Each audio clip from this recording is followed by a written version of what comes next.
ജനപ്രിയ നായകൻ ദിലീപിനെ നായകനാക്കി ബിൻഡോ സ്റ്റീഫൻ ഒരുക്കിയ പ്രിൻസ് ആൻഡ് ഫാമിലിയാണ് ഇന്ന് കണ്ടത്. ദിലീപേട്ടൻ്റെ തിരിച്ചുവരവെന്ന് പറഞ്ഞാൽ അത് തെറ്റായി പോകും. അദ്ദേഹം എങ്ങും പോയിട്ടില്ല.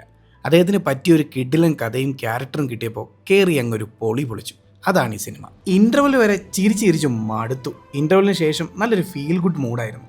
ക്ലൈമാക്സ് നല്ല ടച്ചിങ്ങും നല്ല ഫീലും ആയിരുന്നു. മലയാളികൾ കാത്തിരുന്ന ദിലീപേട്ടൻ്റെ സിനിമ അതാണ് പ്രിൻസ് ആൻഡ് ഫാമിലി. എടുത്തു പറയേണ്ട ചില കാര്യങ്ങളിലൊന്ന് ഇതിൻ്റെ തിരക്കഥയാണ്.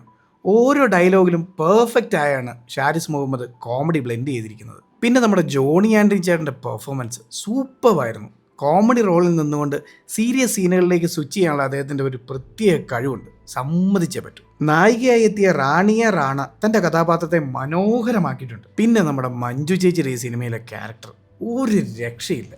അഭിനയിക്കുകയല്ല പുള്ളിക്കാരി ചെയ്ത്, ജീവിക്കുക തന്നെയായിരുന്നു.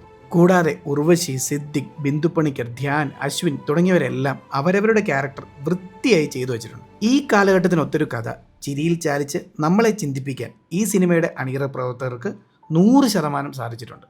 അപ്പോൾ കൂടുതലായി ഒന്നും പറയാനില്ല. തൊട്ടടുത്തുള്ള തിയേറ്ററിൽ ഉടൻ തന്നെ ടിക്കറ്റുകൾ റിസർവ് ചെയ്യൂ. ഫാമിലിയുമൊത്ത് അടിച്ചു പൊളിച്ചാസ്വദിക്കും. Thank you.